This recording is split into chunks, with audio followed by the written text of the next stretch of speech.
itself. It was very unfair. We weren't allowed to use our election expert under any circumstances. You saw what happened to some of the witnesses that were on our side. They were literally crucified by this man who looks like an angel, but he's really a devil. He looks so nice and soft. People say, oh, he seems like such a nice man. No, unless you saw him in action. And you saw that with a certain witness that went through hell. And when we wanted to do things, he wouldn't let us do those things. But when the government wanted something, they got everything. They got everything they wanted. It was a rigged trial. We wanted a venue change where we could have a fair trial. We didn't get it. We wanted a judge change. We wanted a judge that wasn't conflicted. And obviously he didn't do that. Nobody's ever seen anything like it.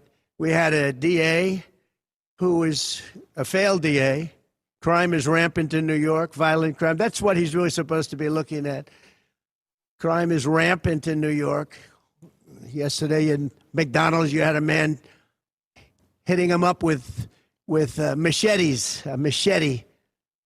Whoever can imagine even a machete being wielded in a store, in a place where they're eating, and he's going rampant. And Bragg is down watching a trial on what they call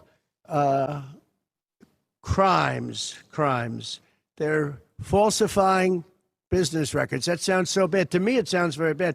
You know, it's only a misdemeanor, but to me, it sounds so bad. When they say falsifying business, that's a bad thing for me. I've never had that before.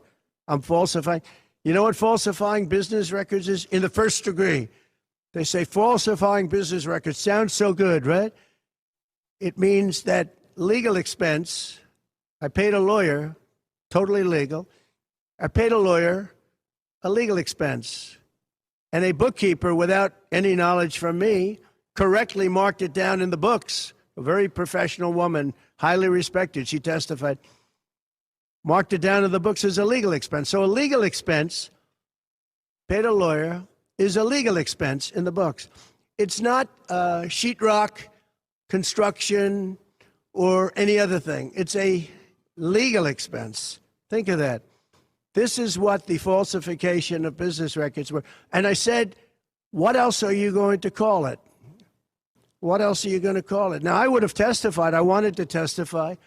The theory is you never testify, because as soon as you testify, anybody, if it were George Washington, don't testify, because they'll get you on something that you said slightly wrong, and then they sue you for perjury. But I didn't care about that. I wanted to. But the judge allowed them to go into everything that I was ever involved in, not this case, everything that I was ever involved in, which is a first. In other words, you could go into every single thing that I ever did. Was he a bad boy here? Was he a bad boy there? And my lawyer said, what do you need to go through? All you wanted to do is I simply, I would have loved to, to this day I would have liked to have testified, but you would have said something out of whack, like it was a beautiful sunny day and it was actually raining out. And I very much appreciate the big crowd of people outside. That's incredible what's happening. The level of support has been incredible. So the whole thing is legal expense was marked down as legal expense. Think of it. This is the crime that I committed, that I'm supposed to go to jail for 187 years for. When you have violent crime all over this city at levels that nobody's ever seen before, where you have businesses leaving, and businesses are leaving because of this, because heads of businesses say, man, we don't want to get involved with that. I could go through the books of any business person in this city, and I could find things that in theory, I guess, let's indict him, let's destroy his life. But I'm out there, and I don't mind being out there because I'm doing something for this country, and I'm doing something for our Constitution. It's very important, far beyond me. And this can't be allowed to happen to other presidents. It should never be allowed to happen in the future. But this is far beyond me. This is bigger than Trump. This is bigger than me. This is bigger than my presidency. And the people understand it because I just see a poll just came out, the Daily Mail. That was the first one, came out, was done last night right after the verdict, where I'm up 6 points. 6 points from what we already were. We were leading fairly substantially. We're up 6 points in the Daily Mail poll. Now, maybe other polls come out and it says something differently, but a lot of people have predicted it because the public understands, and they understand what's going on. This is a scam. There's a rigged trial. It shouldn't have been in that venue. We shouldn't have had that judge. He should have allowed us to have an election expert. We had the best expert, most respected expert, head of the Federal Elections Commission. He was all set to testify. He was waiting for 2 days. And when it was his turn, Bragg's people protested. And the judge knocked him out, said, you can't testify. He actually said you can't testify for anything having to do with the trial. You can say what the federal elections is. Well, that doesn't help. Everybody knows that. These people, they were able to use people salacious. By the way, and nothing ever happened. There was no anything. Nothing ever happened, and they know it. But they were as salacious as they could be, and it had nothing to do with the case, but it had to do with politics. And do you notice the timing? The timing was perfect. This case was dead. It was dropped by every agency, every governmental board. It was dropped by the highly respected Southern District. They said, no, there's no case here. It was dropped by federal election, and that's what it's about. This is about a federal election, not a state election. You're not even allowed to look at it. They took the state and the city, and they went into a federal election. They're not allowed. The people from federal election, Southern District, and Washington dropped the case. Everybody dropped the case. There was no case. Cy Vance dropped the case. And when Bragg came in, he said, this is the most ridiculous case I've ever seen. And who would have a certain person, again, gag order, who would have a certain person like this ever testify? He said, this is essentially one of the worst people I've ever seen. Then when I announced I was running for president, long time later, they decided to revive this case. And they got a judge, Judge Marchand, who was responsible for another case that was also brought. It destroyed the life of a very good man, by the way. Destroyed the life of a very good man who went to prison once, and then they just put him in prison again because they said he lied. He didn't lie. I looked at the statements he made. In fact, he didn't remember something, and they put him in jail. Again, they've destroyed him. With me for many years, he was an honorable person. He was an honest man. And if you look at what he did, supposedly, it never happened. There's never been anything like this. Over the education of his grandchildren. Over, he didn't report that he had a car or 2 cars on his income. I don't know. I wonder how many people here have cars. I wonder how many people said, oh, gee, I have a car that's worth X dollars. How do you even figure it? And I guess you do have to report it, but I would say probably almost nobody does. Nobody even thinks about it. They put this man, they destroyed this man, but they put him in jail again because they didn't want him to testify. They didn't want him to testify. That's why he went to jail. They put him in jail twice. He's 77 years old. Now, normally I'd say that's an old guy, but I don't feel 77. Nobody ever says that about me. I'd like them to say, gee, we have to have a little sorrow for this man, because they just don't say that about me, but maybe I'm better off that way. I think I'm probably better off that way. But they put him in jail twice. And you have to see what they put him in jail. And he was threatened by the judge. This man was told, you're going to get 15 years in jail if you don't give up Trump. And he was told that. You're going to get 15 years in jail. And he made a plea deal because he didn't want to spend the rest of his life. And he was told that viciously. We're living in a fascist state. He was told that viciously. So you can go to jail for 4 months, 5 months, or you can get 15 years in jail. So do a plea. Almost who wouldn't do that plea? Everyone does those pleas. It's a horrible thing. There's a whole group of lawyers that fight that. It's so unfair. It's so unfair. unfair, but they destroyed his life. So many other things. You look at Southern District didn't want to bring the case. Nobody wanted to bring the case. And then you know who didn't want to bring the case most of all? Is Bragg. Bragg didn't want to bring it. But then he brought it, and they tried to make it a different case. They didn't say legal expense equal legal expense. Again, if I wrote down and paid a lawyer, and by the way, this was a highly qualified lawyer. Now, I'm not allowed to use his name because of the gag order. But, you know, he's a sleazebag. Everybody knows that. Took me a while to find out. But he was effective. He did work. But he wasn't a fixer. He was a lawyer. You know, they like to use the word fixer. He wasn't a fixer. He was a lawyer. At the time, he was a fully accredited lawyer. Now, he got into trouble not because of me. He got into trouble because he made outside deals, and he had something to do with tips and medallions, and he borrowed money. And that's why and then he played 3 elections. And as soon as I saw that, I said, I wonder why he did that. He pled. He took a deal. Now, he took a deal because he wanted to get off. In other words, I'll take a plea deal and I want to get off. And he wanted to make a deal with the Southern District. And they wrote the worst report I think I've ever seen on any human being, other than the report that was written on James Comey by the Inspector General, a very great Inspector General, actually, wrote a report that was so bad. This one was possibly worse. The Southern District, the judge didn't let us use it. He said, it's hearsay. I said, it's not hearsay. Wouldn't let us use it. This is about the man.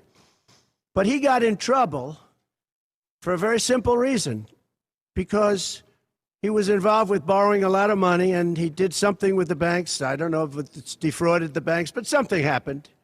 You guys know what it is. And then in addition to that, he gave up on 3 things where he wasn't guilty. In fact, they were going to testify in that. The head of the FEC, the Brad Smith, the election expert, #1 rated in the country, was going to testify. He took a plea on 3 things. He just added them in because that gave him more bargaining power with respect to me. But the 3 things that he pled on having to do with the election, nor is paying money under an NDA. So we have an NDA, non-disclosure agreement. It's a big deal, a non-disclosure agreement. Totally honorable, totally good, totally accepted. Everybody has them. Every company has non-disclosure agreements. But the press called it slush fund and all sorts of other things. Hush money, hush money. It's not hush money. It's called a non-disclosure agreement. And most of the people in this room have a non-disclosure agreement with their company. It's a disgrace. So it's not hush money. It's a non-disclosure agreement, totally legal, totally common. Everyone has it. And what happened is he signed a non-disclosure agreement with this person, I guess other people, but it's totally honest. You're allowed to make the payment. You don't have to make it. You can make it any way you want. It's a non-disclosure agreement. And he signed that. And there was nothing wrong with signing it. And this should have been a non-case. And everybody said it was a non-case, including Bragg. Bragg said, until I ran for office. And then they saw the polls. I was leading the Republicans. I was leading the Democrats. I was leading everybody. And all of a sudden, they brought it back. It's a very sad thing that's happening in our country. And it's a thing that I'm honored. In a way, I'm honored. It's not that it's pleasant. It's very bad for family. It's very bad for friends and businesses.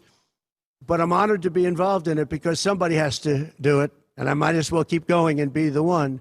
But I'm very honored to be involved because we're fighting for our Constitution. The money that was paid legally. There was nothing illegal. In fact, the lawyer in creating the NDA, because at that time he was a fully accredited lawyer. He wasn't a fixer. I never thought of him as a fixer. The media called him a fixer, or the prosecutors called him a fixer. He was a lawyer. And he was fairly good. Later on, I didn't like what he did. I didn't like, for instance, I didn't like that when I became president, he went around and made deals with companies. When I heard that, he was gone. He was gone. And he had payments coming to him, and a lot of this involved things that are very simple. There was nothing wrong. This was standard stuff, all standard stuff. Everything involved was standard. There was no crime here. In fact, I just watched a couple of the reports. You watched Jonathan Turley, Andy McCarthy, Greg Jarrett. You look at all of these people, Mark Levin, all very talented people, great people, many more. And they don't know me, essentially. They don't know me. They're legal scholars and experts. But I look at them. I watched Turley this morning saying, there's no crime here. Everybody says there's no crime here, except for this DA that's got the city out of control with crime. It's absolutely out of control. So we have an NDA that was signed. We have legal expenses. And here's the thing, on legal expenses, you have 100 where they say, they do a charge. I just recorded this out. Falsification of business records in the first degree. It sounds so bad. I said, wow.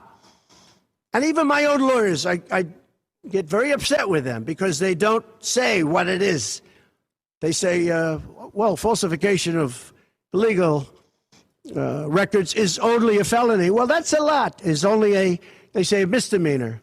But they try and bring it up to a felony if there's 2 crimes. They have all these different things.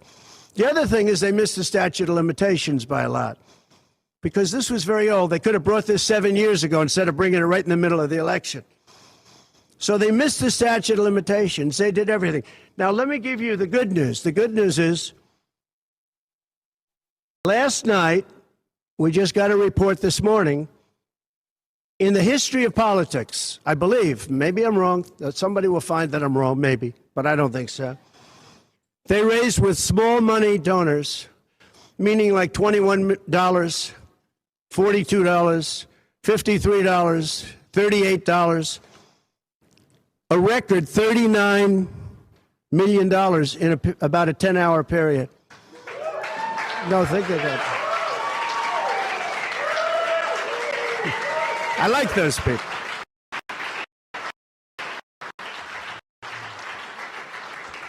Because I guess it's backfiring. Now, I don't know.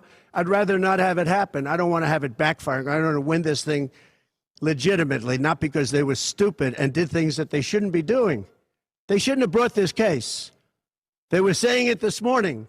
This is a case that should not have been brought. I watched Andy McCarthy say this is a case that should not have been brought. And that was this morning. But they all say that. Every legal scholar has said it. And these are great people. They really understand the law.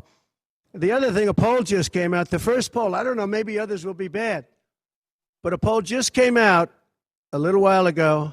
The Daily Mail. Does anybody read the Daily Mail? It's very good. They have a good poll. At least I like it today. And the Daily Mail just came out with a poll, and it has Trump up 6 points in the last 12 hours. 6 points. 6 points since this happened. Who thought this could happen? Because the people of our country know it's a hoax. They know it's a hoax. They get it. You know, they're really smart, and it's really something. So we're going to be appealing this scam. We're going to be appealing it on many different things. He wouldn't allow us to have witnesses. He wouldn't allow us to talk. He wouldn't allow us to do anything. The judge was a tyrant. And you got to see that with Bob Costello, a fine man. I've never seen anything like it. And neither has anybody that was in that courthouse where he demanded that the courthouse be cleared. Now, the good news is most of the people in the courthouse were the media. And anybody that was in the media, if you're fair, you'll say, wow. That was anger. That was crazed. He was crazed. And the reason that Bob Costello acted a little bit upset, which I think he has a right to, was that every question he was being asked was being objected to by the other side and sustained by the judge. Sustained. I think he did it many times. I don't know what the number, many times. Even I was sitting there saying, and these were basic questions. And I never saw anybody treated that way by a judge. And I've been treated very badly by 2 other judges also, because it's all the same thing. And it all comes out of the White House. Crooked Joe Biden, the worst president in the history of our country. He's the worst president in the history of our country. The most incompetent. He's the dumbest president we've ever had. He's the dumbest president, most incompetent president, and he's the most dishonest president we've ever had. And so many of he's a Manchurian candidate. You take a look at the way he treats China, Russia, so many others. You know, I ended the Russian pipeline. It was dead. He comes in and he approves it. And he gets $3.5 million, meaning $3.5 million is paid to the family, his family, from the mayor of Moscow's wife. And I said, where did that come from? Nobody wants to talk about it. But he's a very big danger to our country. And the only way they think they can win this election is by doing exactly what they're doing right now, win it in the courts because they can't win it at the ballot box. So we're going to show them that, we're going to fight. It's actually, I don't know, it's something where I'm wired in such a way that a lot of people would have gone away a long time ago. They would have gone away after impeachment hoax number 1. That was a total hoax. I had great support from the Republican Party, though. Then you had impeachment hoax number 2. And then they formed the committee. How about they formed the committee of thugs, the J6 committee of thugs. And they took their records and they destroyed all of the records after the committee was abandoned because those records were great for us. Now, can you imagine if Republicans did that? Everybody would have been in jail by now. Think of it, the unselect, I call it the unselect, they call it select committee, I call it the unselect committee of thugs. They meet, it's 100% Democrat and 2 past Republicans that are no longer Republicans, that are no longer in business anymore, thank you. But it was all Democrats and 2 wayward Republicans. Liz Cheney and crying Adam Kinzinger. He cries every time he goes on television. He's the most emotional human being I think I've ever seen. And that was our representatives. These 2 people were our rep. So they had all this stuff that they're leaking. And then when it came time to look at the records, like where the police said and the Capitol Guard said that I supplied, think of it, that I recommended as many soldiers or National Guard as you want. 10,000. If you had 500, you wouldn't have had a problem. There wouldn't have been a J6. But Nancy Pelosi and the group didn't want it. Anyway, so they have testimony to all of that, that I did not attack the Secret Service agent in the front of a car. You know, these are strong people.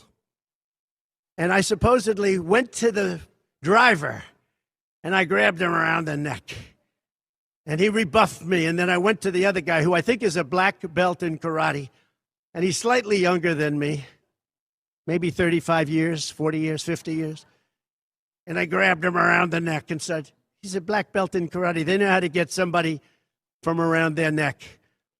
They would have gone like this, and that would be the end of that. Actually, I had a friend that said, you shouldn't dispute that. That makes you look like the toughest cookie we've ever seen. You should have let that go on. But the fact is, it never happened. It was all made up. And that was proven to be made up. It proved to be a false story. And they deleted and destroyed all of that information, every ounce of it.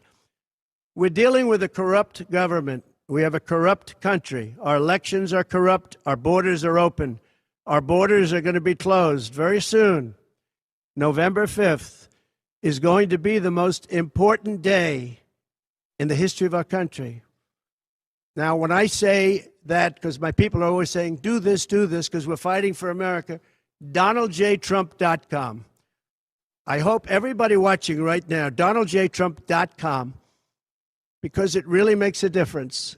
They have a lot of money on the other side. I don't know where they get it. Nobody knows where they get it. But for some reason, they get money. But they're not on the side of our country. In many ways, I think they hate our country. Who on earth can want open borders where people are allowed to pour in from countries unknown, from places unknown, from languages that we haven't even heard of. We have people sitting in schools with languages where very few people have ever even heard of these languages. It's not like Spanish or French or Russian. Languages unknown. We have people coming from corners of the globe, and many of them are not good people. Many terrorists, record levels of terrorism, record levels of terrorists have come into our country. Record. They've never seen anything like it. You know, there was a report that in 2019, I don't believe this, by the way, the media gave it, and it was good for me, believe it or not. They said in 2019, there were no terrorists recorded that came into our country. I don't believe that. I don't think that's possible. But they actually, 2019 was a Trump year. I don't believe that that could be possible. But they said no terrorists came into our country. So let's say it was close. Let's say it was close. But now record levels of terrorists, record levels, the highest level we've ever seen of terrorists are pouring into our country. You have China with just in the last few months, 29,000 people came in, and I looked at them on a line, and they look like perfect soldiers. They're almost all male, from 19 to 25. It looks like a recruiting exercise. They have beautiful tents. They have propane stoves. They have cell phones, the best you can buy. I said, what's going on? It looks like they're building an army right in our country. Now, I don't think that would happen, right? We're losing our country.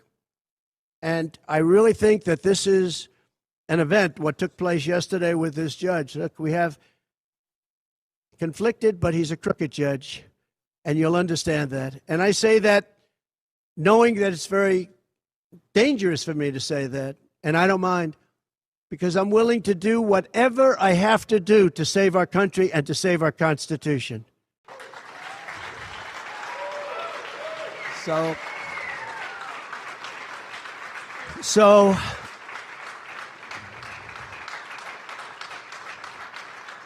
thank you. So we will continue the fight. We're going to make America great again. Very simple. When people fight MAGA, they say, we're going to fight. I watch Biden. We're going to fight MAGA. We're going to stop MAGA. It's make America great again. That's all it is. MAGA.